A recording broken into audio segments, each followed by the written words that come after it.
ನನ್ನ ಹೆಸರು ತನ್ಮನೆ ಅಮರ್. ನಾನು 4ನೇ ತರಗತಿ ಬಿ ವಿಭಾಗ ಕನ್ನಡ ಮಾಧ್ಯಮದಲ್ಲಿ ಓದುತ್ತಿದ್ದೇನೆ. ನನ್ನ ಶಾಲೆಯ ಹೆಸರು KPS KR ಪೇಟೆ. ನಾನು ಇಂದು ಕನಕದಾಸರ ಬಗ್ಗೆ 2 ಮಾತುಗಳನ್ನು ಹೇಳುತ್ತೇನೆ. ದಾಸಶ್ರೇಷ್ಠ ಅಶ್ವಿನಿ ಕವಿಗಳಲ್ಲೊಬ್ಬರಾದ ದಾರ್ಶನಿಕ ಕವಿ ಕುಲ ಕುಲವೆಂದು ಹೊಡೆದಾಡದಿರಿ ನಿಮ್ಮ ಕುಲದ ನೆಲೆ ನೇನಾದರೂ ಬಲ್ಲಿರ ಎಂದು 16ನೇ ಶತಮಾನದಲ್ಲಿಯೇ ಪ್ರವೇಶಿಸಿದಂತಹ ಕನಕದಾಸರ ಹುಟ್ಟುಹಬ್ಬದ ಶುಭಕಾಮನೆಗಳು ನಿಮಗೆಲ್ಲರಿಗೂ. ಕನಕದಾಸರು ಸುಮಾರು 1509ರಲ್ಲಿ ಹಾವೇರಿ ಜಿಲ್ಲೆಯ ಬಾಡಗ್ರಾಮದಲ್ಲಿ ಬೀರಪ್ಪ ಮತ್ತು ಬಚ್ಚಮ್ಮ ದಂಪತಿಗಳ ಮಗನಾಗಿ ಜನಿಸಿದರೆಂದು ನಮಗೆ ತಿಳಿದಿದೆ.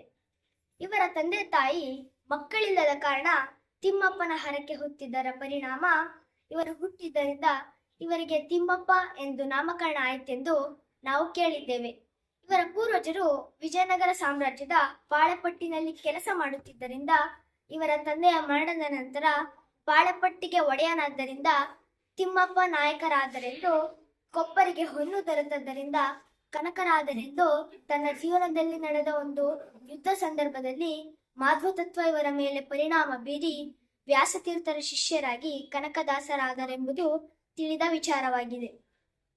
ನಾಯಕತ್ವದಿಂದ ದಾಸತ್ವದ ಕಡೆಗೆ ಹೊರಳಿದ ನಂತರ ಇವರ ಜೀವನ ಹೇಗಿತ್ತು ಎಂಬುದನ್ನು ನೋಡುವುದಾದರೆ ಜನರ ಮೌಢ್ಯ, ಕಂದಾಚಾರ, ಜಾತಿ ವ್ಯವಸ್ಥೆಯನ್ನು ಖಂಡಿಸುತ್ತಾರೆ.